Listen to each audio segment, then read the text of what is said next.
ನನ್ನ ಪಕ್ಕದಲ್ಲಿ ನೋಡ್ತಾ ಇರಬಹುದು ಎಷ್ಟೊಂದು ಬ್ರ್ಯಾಂಡ್ಗಳ ಲಿಸ್ಟ್ ಕಾಣಿಸ್ತಾ ಇರಬಹುದು ನಿಮಗೆ. ಸ್ಟಾರ್ ಬಜಾರ್ ಅಂತ ಕೇಳಿರ್ಬೋದು, ಝೂಡಿಯೋ, ವೆಸ್ಟ್ ಸೈಡ್, ದಾರಾ, ಇನ್ನೂ ಹಲವಾರು ಬ್ರ್ಯಾಂಡ್ಗಳು ನಿಮ್ಮ ಸುತ್ತಮುತ್ತಲು ನೀವು ಮಾಲ್ಗಳಿಗೆ ಹೋದಾಗ ನೀವು ಈ ತರ ಒಂದು ಅಂಗಡಿಗಳನ್ನ ನೋಡಿರ್ತೀರಾ. ಝೂಡಿಯೋ ಅಂತ ಒಂದು ಕಂಪನಿ, ನೀವು ಒಂದೊಂದು ಬಟ್ಟೆಗಳ ಅಂಗಡಿ ನೀವು ಮೂಲೆಯಲ್ಲೂ ಈಗ ನೋಡ್ತಾ ಇದ್ದೀರಾ ಅಲ್ವಾ. ಮೈಸೂರಲ್ಲೂ ನೀವು ಮೈಸೂರಲ್ಲಿ ಒಂದು 5-6 ಜಾಗದಲ್ಲಿ ನೋಡಿದ್ದೀನಿ, ಎಷ್ಟೇ ಗೊತ್ತಿಲ್ಲ, ಬಟ್ ಬೆಂಗಳೂರಲ್ಲಿ ಸುಮಾರು ಜಾಗದಲ್ಲಿ ನೋಡಿದ್ದೀನಿ.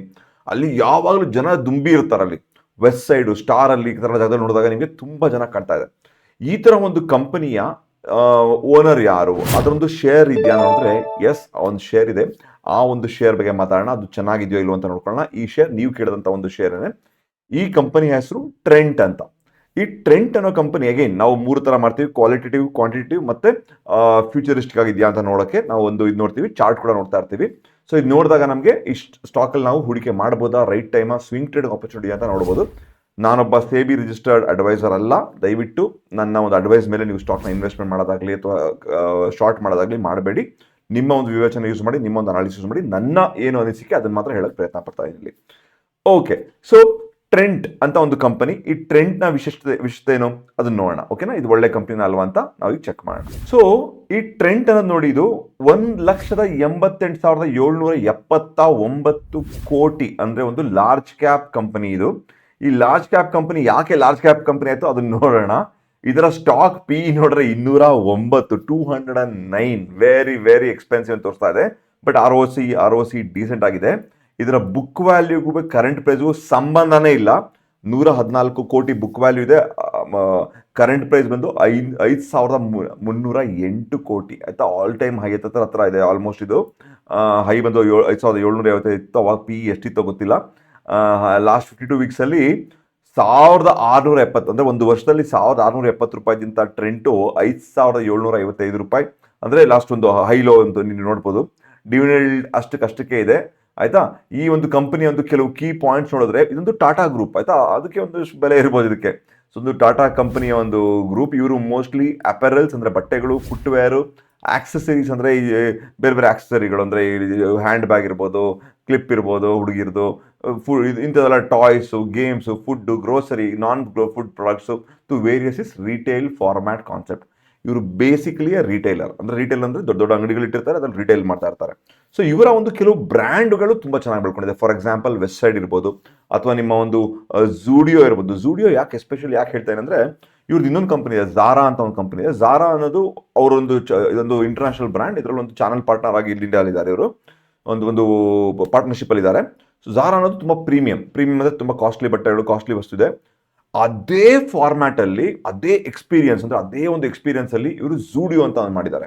ಇದ್ರ ಬಟ್ಟೆಗಳು ನೋಡಿದ್ರೆ ನಿಮಗೆ ತುಂಬಾ ಲೋ ಕಾಸ್ಟ್ ಅಲ್ಲಿ ಸಿಗುತ್ತೆ. ನಾನು ಝೂಡಿಯೋದಲ್ಲಿ ಆಕ್ಚುಲಿ ರೀಸೆಂಟ್ ಆಗಿ ನಾನು ಯಾರೊಬ್ರು ಬಟ್ಟೆ ತಗೋಬೇಕಾದಂತ ಹೋಗಿದ್ದೆ ಅವ್ರ ಜೊತೆ. ಕ್ವಾಲಿಟಿ ಅಷ್ಟಕ್ಕಷ್ಟೇ ನನ್ನ ಅನಿಸಿಕೆ ಆಯ್ತಾ, ನನ್ನ ಒಂದು ಭಾವನೆ.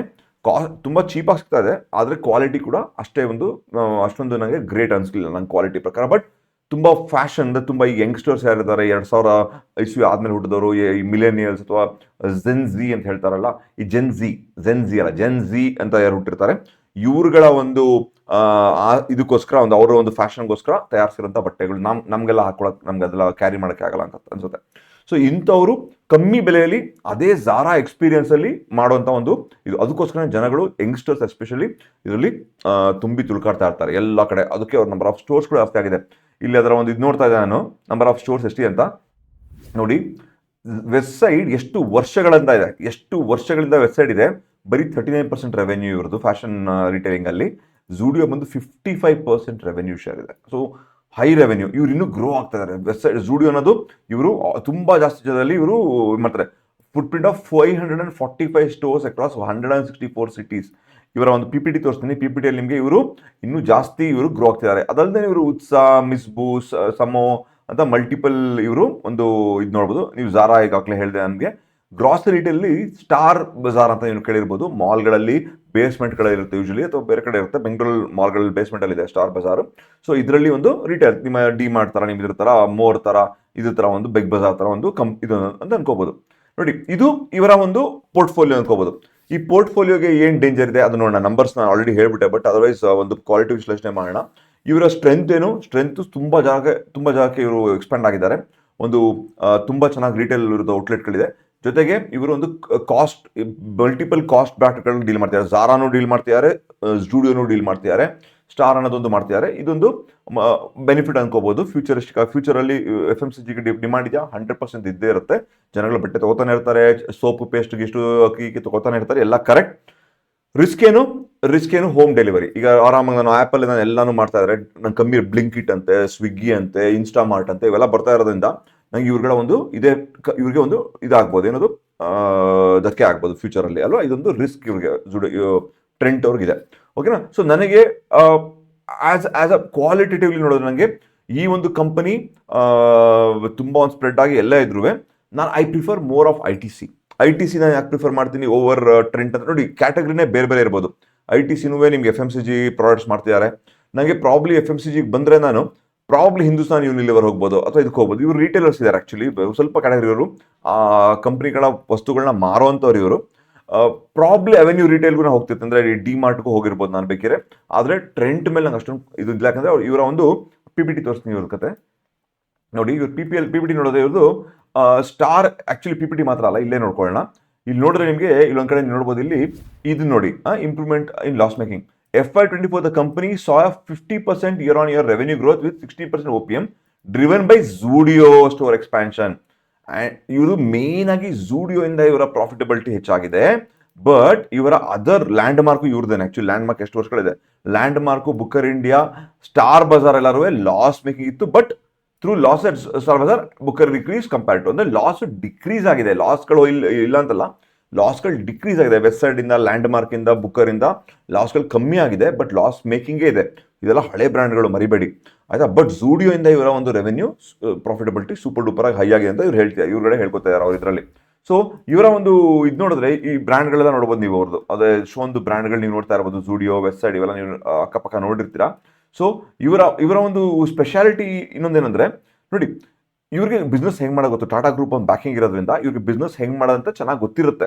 ಸೊ ಹಾಗಾಗಿ ನೋಡಿ, ಇವ್ರದ್ದು ಇನ್ನೊಂದಷ್ಟು ಬ್ರ್ಯಾಂಡ್ಗಳು ಇದು ಯಾವ್ಯಾವ ಇಯರಲ್ಲಿ ಬಂತು, ಯಾವ ಬಂತು ಅಂತ ನೋಡಿ. ಇವೆಲ್ಲನೂ ವೆಬ್ಸೈಟಲ್ಲಿ 1998 ಬಂದಂಥದ್ದು, ಸ್ಟಾರ್ ಬಂದು 2014 ಬಂದದ್ದು. Zudio 2016 ಶುರು ಮಾಡಿದ್ರು, ಬಟ್ ರಿಯಲ್ ಆಗಿ ಅಗ್ರೆಸಿವ್ ಆಗಿ ಗ್ರೋ ಆಗಿರೋದು ಲಾಸ್ಟ್ ಒಂದು 3-4 ಇಯರ್ಸಲ್ಲಿ. ಸಿಕ್ಕಾಪಟ್ಟೆ ಜಾಸ್ತಿ ನಂಬರ್ ಆಫ್ ಸ್ಟೋರ್ಸ್ಗಳನ್ನ ಇವರು ಜಾಸ್ತಿ ಮಾಡಿದ್ದಾರೆ. ಸೊ ಹಾಗಾಗಿ ನನಗೆ ಕ್ವಾಲಿಟೇಟಿವ್ಲಿ ನನಗೆ ಓಹೋ ಅಂತ ಅನ್ಸಲ್ಲ ನನಗೆ. ಓಕೆನಾ. ಯಾಕಂದರೆ ನನಗೆ ಕಾಂಪಿಟೇಷನ್ ಮತ್ತು ರಿಸ್ಕ್ ಎಲ್ಲ ನೋಡ್ಕೊಂಡಾಗ ನನಗೆ ಅಷ್ಟೊಂದು ದೊಡ್ಡ ಒಂದು ಇದು ಅನಿಸ್ತಾ ಇಲ್ಲ.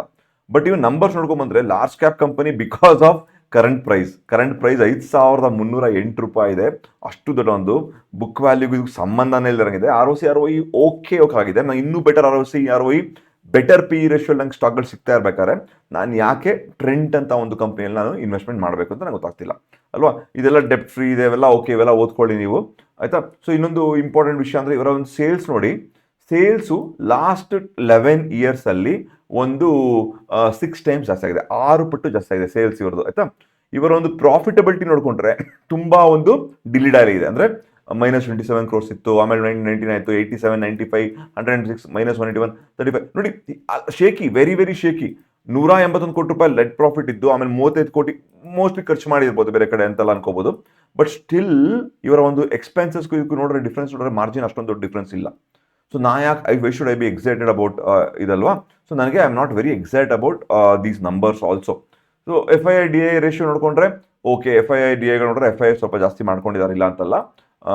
ಲಾಸ್ಟ್ ಇದರಲ್ಲಿ ಇವ್ರು ಯಾರು ಅಂತ ನೋಡ್ಕೊಳಕ್ಕೆ ಹೋದರೆ ನಾವು ಇಲ್ಲಿ ನೀವು ನೋಡ್ಬೋದು, ಇಲ್ಲಿ ಹೊಸದಾಗಿ ಬಂದಿರೋಂಥವ್ರು ಈ 4.53 ಹೊಸದಾಗಿ ಬಂದಿರೋರು ಇಲ್ಲಿ ನನಗೆ ಕಾಣಿಸ್ತಾ ಇಲ್ಲ ಆ್ಯಕ್ಚುಲಿ. ಇದರಲ್ಲಿ ನನಗೆ ಕಾಣಿಸ್ತಾ ಇಲ್ಲ. ಬಟ್ ಯಾರೋ ಒಬ್ರು ಒಂದು ಸಣ್ಣ ಮಾತ್ರಕ್ಕೆ ಮತ್ತು ಮಲ್ಟಿಪಲ್ FIIಗಳು ಇಲ್ಲಿ ನಿಮಗೆ ಇನ್ವೆಸ್ಟ್ಮೆಂಟ್ ಮಾಡಿರ್ಬೋದು.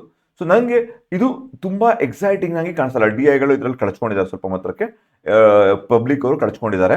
ನಿಮಗೆ ಇದು ಹೊರಗಡೆ ಹೋಗಿದ್ದಾರೆ, ಪ್ರಮೋಟರ್ಸ್ ಅಷ್ಟಕ್ಕಷ್ಟೇ ಕೂತ್ಕೊಂಡಿದ್ದಾರೆ, ಅಲ್ಲೇ ಕೂತ್ಕೊಂಡಿದ್ದಾರೆ. So Tata is a major stakeholder ಇದರಲ್ಲಿ ಅಂತ ನಾವು ಅನ್ಕೋಬೋದು. ಸೊ ನಾನು ಚಾರ್ಟ್ ನೋಡೋಕೆ ಬಂದರೆ ಇದರಲ್ಲಿ ಟ್ರೆಂಡ್ ಚಾರ್ಟ್ ನೋಡೋಣ. ನೋಡಿ, trend chart is very amazing ಆಯ್ತಾ. ನಿಮ್ಗೆ ಅರ್ಥ ಮಾಡ್ಕೊಳ್ಳಿ, ಲಾಸ್ಟ್ ವೀಕ್ಲಿ ಚಾರ್ಟಲ್ಲಿ ನಾನು ಲಾಸ್ಟ್ 11 ಇಯರ್ಸಲ್ಲಿ ಇವರ ಸೇಲ್ಸ್ ಬಂದು 6 ಪಟ್ಟು ಜಾಸ್ತಿ ಆಗಿತ್ತು. ಇವರ ಪ್ರಾಫಿಟಬಿಲಿಟಿ ನನಗೆ ಮಾರ್ಜಿನ್ ತುಂಬ ಕಮ್ಮಿಯಿಂದ ಪ್ರಾಫಿಟಬಿಲಿಟಿ ಲೆಕ್ಕ ಹಾಕ್ತಿಲ್ಲ, ಮೈನಸಲ್ಲಿ ಇತ್ತು, ಪ್ಲಸ್ಸಲ್ಲಿ ಬಂದಿದೆ ಸ್ವಲ್ಪ, ಇವೆಲ್ಲ ಅನ್ಕೋಬೋದು. ಬಟ್ ಸೇಲ್ಸ್ ಇವತ್ತು ಅರ್ಥ ಮಾಡ್ಕೊಳ್ಳಿ ಸ್ವಲ್ಪ, ಇಲ್ಲಿ ಸೇಲ್ಸ್ಗೂ ಮಾರ್ಜಿನ್ಗೂ ತುಂಬ ಇದಕ್ಕೂ ಎಕ್ಸ್ಪೆನ್ಸು ತುಂಬ ಡಿಫ್ರೆನ್ಸ್ ಇಲ್ಲ, ಸ್ವಲ್ಪ ತುಂಬ ಕಮ್ಮಿ ಇದೆ ಇದರಲ್ಲಿ. ಸೊ ಮಾರ್ಜಿನ್ ಅಷ್ಟೊಂದು ಹೈ ಮಾರ್ಜಿನ್ ಅಂತ ಒಂದು ನಂಗೆ ಕಾಣಿಸ್ತಾ ಇಲ್ಲ. ಸೊ ಹಂಗಿರ್ಬೇಕಾದ್ರೆ ಲಾಸ್ಟ್ ಒಂದು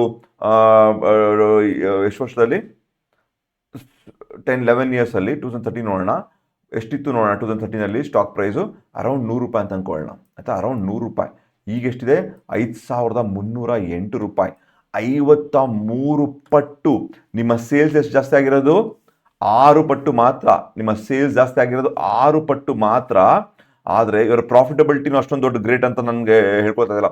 ಲಾಸ್ಟ್ ಇಯರ್ಗೂ ಇಲ್ಲ ಕಂಪೇರ್ ಮಾಡಿದಾಗ ಒಂದು 10 ಟೈಮ್ಸ್ ಜಾಸ್ತಿ ಆಗಿರ್ಬೋದೇನೋ.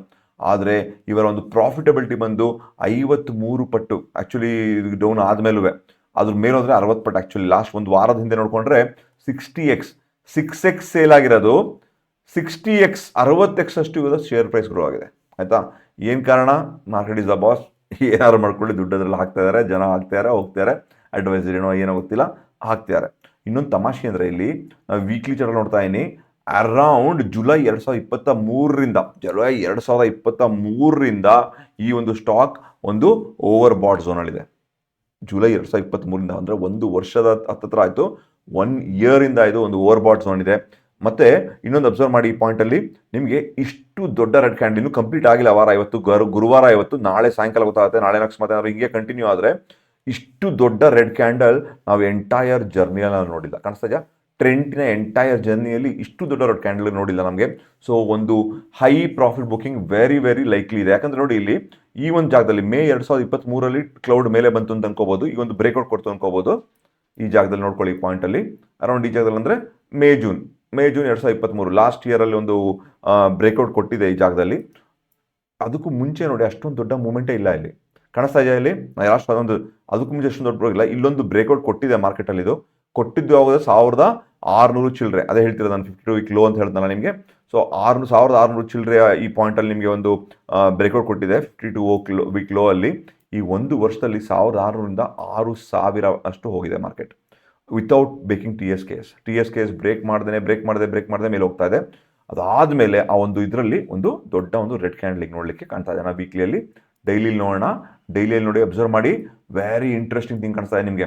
ದ ಎಂಟೈರ್ ಅಪ್ ಮೂವಲ್ಲಿ ನಿಮಗೆ TS ಸಪೋರ್ಟ್ ತೊಗೊಂಡೇ ಹೋಗ್ತದೆ ಮಾರ್ಕೆಟು.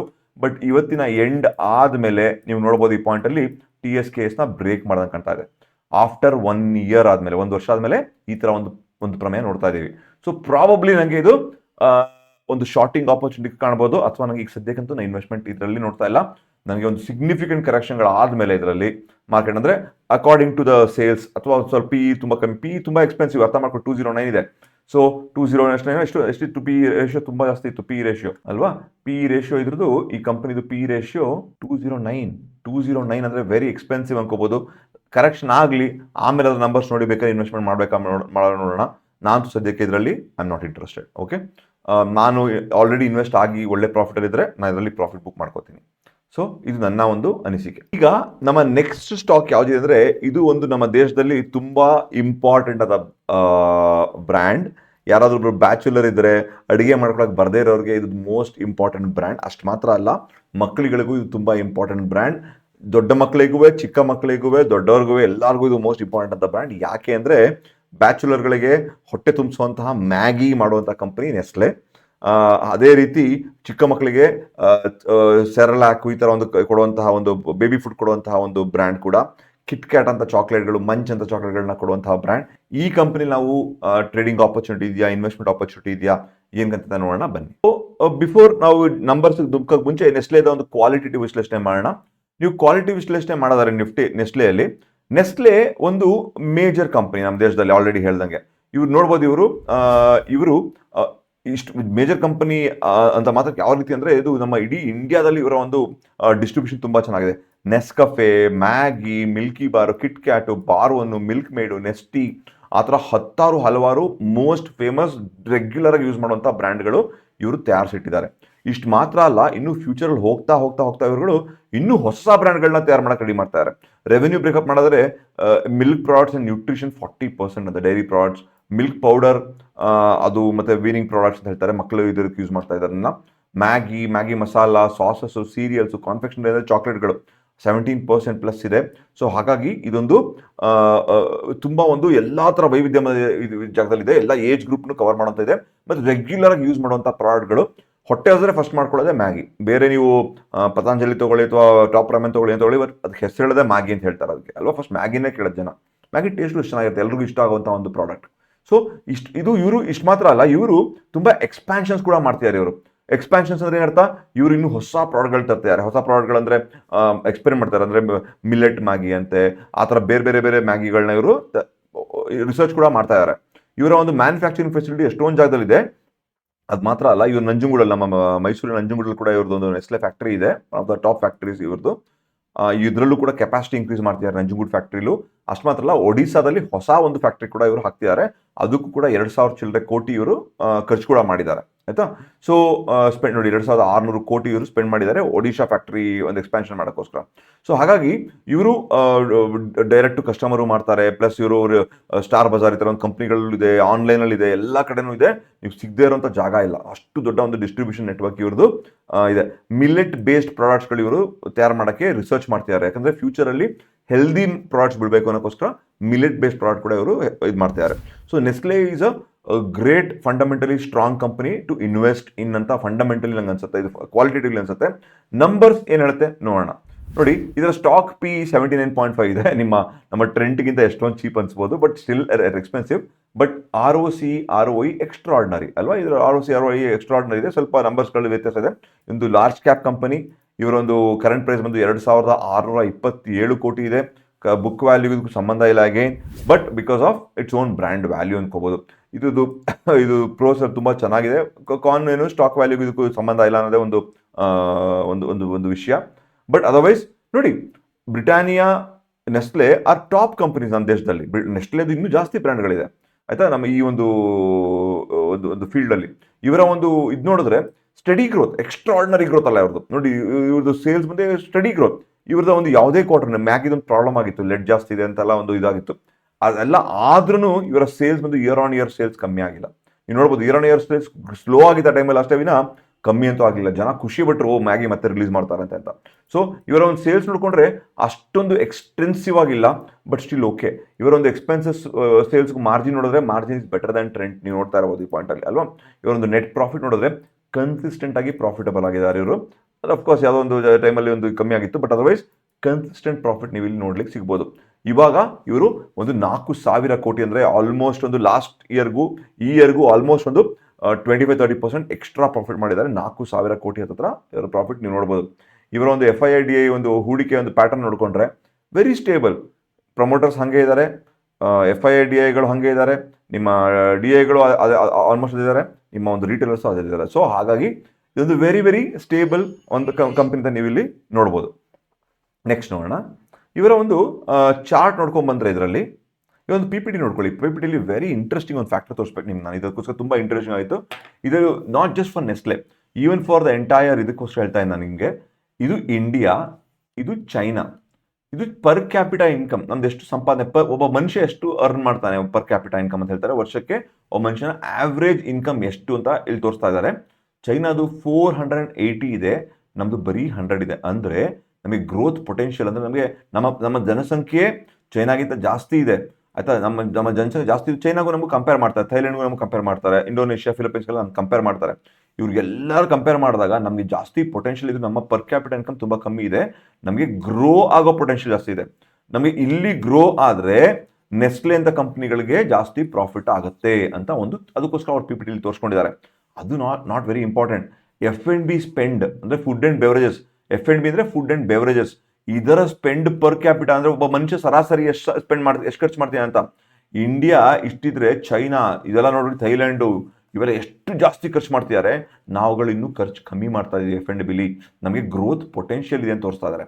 ಸೊ ಇದರಲ್ಲಿ F&B ಇವರ ಪರ್ ಕ್ಯಾಪಿಟಲ್ ಇನ್ಕಮ್ ಜಾಸ್ತಿ ಆದರೆ ಈ ಗ್ರೋತ್ ಪೊಟೆನ್ಷಿಯಲ್ ಕೂಡ, F&B ಗ್ರೋತ್ ಪೊಟೆನ್ಷಿಯಲ್ ಜಾಸ್ತಿ ಆಗುತ್ತೆ. ಅವಾಗ ನೆಸ್ಲೆ ಅಂತ ಕಂಪ್ನಿಗಳಿಗೆ ಫ್ಯೂಚರಲ್ಲಿ ಇನ್ನೂ ಜಾಸ್ತಿ ಪ್ರಾಫಿಟ್ ಆಗುತ್ತೆ ಅಂತ ಒಂದು ಅನಿಸಿಕೆ. ಅದೇ ಕಾರಣಕ್ಕೆ ಇವ್ರುಗಳು ಅವರ ಒಂದು ಫ್ಯಾಕ್ಟ್ರಿಗಳು ಜಾಸ್ತಿ ಮಾಡ್ಕೊತಾ ಇದ್ದಾರೆ, ಪ್ರೊಡಕ್ಷನ್ ಕೆಪಾಸಿಟಿ ಜಾಸ್ತಿ ಮಾಡ್ತಿದ್ದಾರೆ, ಇವರ ಸೇಲ್ಸ್ ಕೂಡ ಜಾಸ್ತಿ ಆಗ್ತಾ ಇದೆ, ಇವರ ಪ್ರಾಫಿಟಬಿಲಿಟಿ ಕೂಡ ಜಾಸ್ತಿ ಆಗ್ತಾ ಇದೆ. ಸೊ ಹಾಗಾಗಿ ಇನ್ನು ಫ್ಯೂಚರ್ ಹೊಸ ಬ್ರಾಂಚ್ಗಳು, ಹೊಸ ಇದುಗಳು ಆಗ್ತಾ ಇದ್ದಂಗೆ ಇವರ ಒಂದು ಪ್ರೊಡಕ್ಷನ್ ಕೂಡ ಜಾಸ್ತಿ ಆಗುತ್ತೆ, ಡಿಮಾಂಡ್ ಕೂಡ ಜಾಸ್ತಿ ಆಗುತ್ತೆ ಅಂತ ತೋರಿಸ್ತಾ ಇದ್ದಾರೆ ಇಲ್ಲಿ. ಸೊ ಹಾಗಾಗಿ ನೆಸ್ಲೆಗೆ ಫ್ಯೂಚರಲ್ಲಿ ಒಂದು ಒಳ್ಳೆ ವ್ಯಾಲ್ಯೂ ಸಿಗ್ಬೋದು ಅಂತ ಒಂದು ಇದರಲ್ಲಿ ತೋರಿಸ್ತಾ ಇದ್ದಾರೆ. ಸೊ ಚಾರ್ಟ್ ನೋಡೋಣ ಈಗ ಇನ್ವೆಸ್ಟ್ಮೆಂಟ್ ಆಪರ್ಚುನಿಟಿ ಸದ್ಯಕ್ಕೆ ನೋಡಿ. The point is market is at all time high.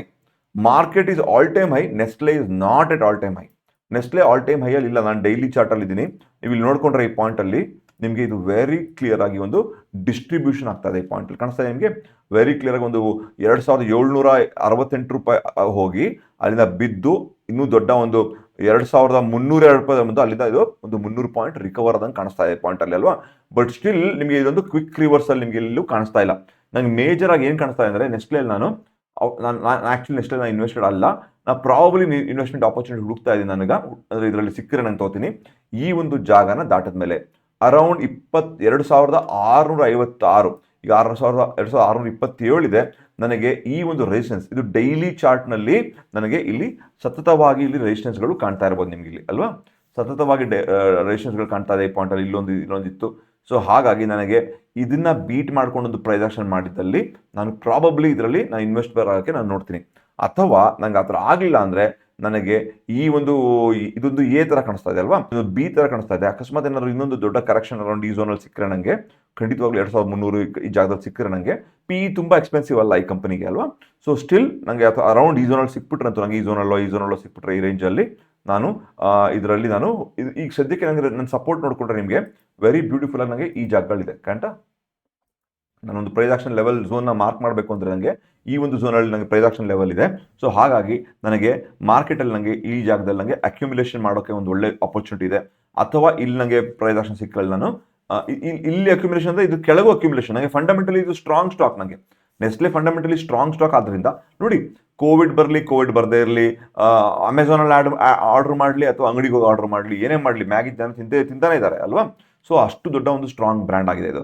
So ಹಾಗಾಗಿ ನನಗೆ ನೆಸ್ಲೆ ಸದ್ಯಕ್ಕೆ ನಾನು ಇನ್ವೆಸ್ಟೆಡ್ ಅಲ್ಲ. ನನಗೆ ಅಕಸ್ಮಾತ್ ಬೈ ಲಕ್ ನನಗೇನಾದರೂ ಈ ಝೋನಲ್ಲಿ ನಂಗೆ ಸಿಕ್ಬಿಟ್ರೆ ನೆಸ್ಲೆ ನಾನು ರುಪಿ ಕಾಸ್ಟ್ ಆವ್ರೇಜಿಂಗ್ ಮಾಡ್ಕೊಳಕ್ಕೆ ನಾನು ಅಥವಾ ಅಕ್ಯುಮುಲೇಷನ್ ಮಾಡ್ಕೊಳ್ತೀನಿ. ಇದನ್ನು ಬಿಟ್ ಮಾಡಿದ್ರೆ ನಾನು ಅಗೇನ್ ರುಪಿ ಕಾಸ್ಟ್ ಆವ್ರೇಜಿಂಗ್ ಮಾಡ್ಕೊಂಡು ಹೋಗ್ತಾ ಇರ್ತೀನಿ ಎಲ್ಲಿ ಬಿದ್ದರೂ. ಬಟ್ ನನಗೆ ಇದ್ರ ಮೇಲೆ ಸಿಕ್ಕರು ನನಗೆ ನಾನು ಇದರಲ್ಲಿ ಒಂದು ಇನಿಷಿಯಲ್ ಪ್ರಾಬ್ಲಮ್ ಒಂದು ಸ್ವಿಂಗ್ ಟ್ರೇಡಿಗೆ ನಾನು ಎಂಟರ್ ಆಗ್ಬೋದೇನೋ. But I keep it as an investor. ಈ ಜಾಗದಲ್ಲಿ ಇನ್ವೆಸ್ಟ್ಮೆಂಟ್ ಆಪರ್ಚುನಿಟಿ ನಾನು ಹುಡುಕ್ತಾ ಇರ್ತೀನಿ. ಸದ್ಯಕ್ಕಂತೂ ಇಲ್ಲಿ ರೆಸಿಸ್ಟೆನ್ಸ್ ಇರೋದ್ರಿಂದ ನಾನು ಈಗಲೇ ದುಮ್ಕ್ತಾ ಇಲ್ಲ. ನೋಡಿ ಇಲ್ಲಿ ಬಂದ ತಕ್ಷಣ ಏನಾಗ್ತದೆ ಮಾರ್ಕೆಟು ಅಬ್ಸರ್ವ್ ಮಾಡಿ. ಈ ಜಾಗ ಬಂದಾಗ ವಾಪಸ್ ಈ ಜಾಗ ಹೋಗ್ತಾ ಇದೆ, ಈ ಜಾಗ ಬಂದಾಗ ವಾಪಸ್ ಇಲ್ಲಿ ಬರ್ತಾ ಇದೆ, ಈ ಜಾಗ ವಾಪಸ್ ಇಲ್ಲಿ ಬರ್ತಾ ಇದೆ, ಈ ಜಾಗ ಹೋದಾಗ ವಾಪಸ್ ಇಲ್ಲಿ ಬರ್ತಾ ಇದೆ.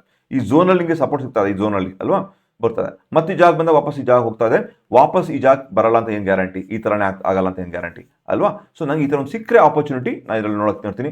ಅಥವಾ ಒಂದು ಪ್ರೈಸ್ ಆಕ್ಷನಲ್ಲಿ ನಾನು ಇಲ್ಲೂ ಕೂಡ ನಾನು ಎಂಟರ್ ಆಗಲಿಕ್ಕೆ ಆಸ್ ಅನ್ ಇನ್ವೆಸ್ಟರ್ ನಾನು ನೆಸ್ಲೆ ಇನ್ವೆಸ್ಟರ್ ಆಗಿ ನಾನು ನೋಡ್ತಿರ್ತೀನಿ. ಇದಿಷ್ಟು ನಮ್ಮ ಇವತ್ತಿನ ಒಂದು ಸ್ಟಾಕ್ ವಿಶ್ಲೇಷಣೆ. 2 ಬ್ಯೂಟಿಫುಲ್ ಸ್ಟಾಕ್ಗಳನ್ನ ವಿಶ್ಲೇಷಣೆ ಮಾಡಿದ್ವಿ. ನೀವು ಕೇಳಿದಂಥ ಸ್ಟಾಕ್ಗಳನ್ನೇ ದಯವಿಟ್ಟು ಕಮೆಂಟ್ಗಳಲ್ಲಿ ಈ ಥರ ಒಂದು ಸರಣಿ ಬಗ್ಗೆ ಒಂದು ಕಮೆಂಟ್ಗಳನ್ನ ನೀವು ಹಾಕ್ತಾ ಇರಿ. ನಾನು ನಿಮ್ಮ ಕಮೆಂಟ್ಸಿಂದಾನೇ ಸ್ಟಾಕ್ನ ಪಿಕ್ ಮಾಡಿ 1-2 ಸ್ಟಾಕ್ಗಳನ್ನ ವಿಶ್ಲೇಷಣೆ ಮಾಡೋಕ್ಕೆ ಪ್ರಯತ್ನ ಪಡ್ತೀನಿ. Have a great day. Good.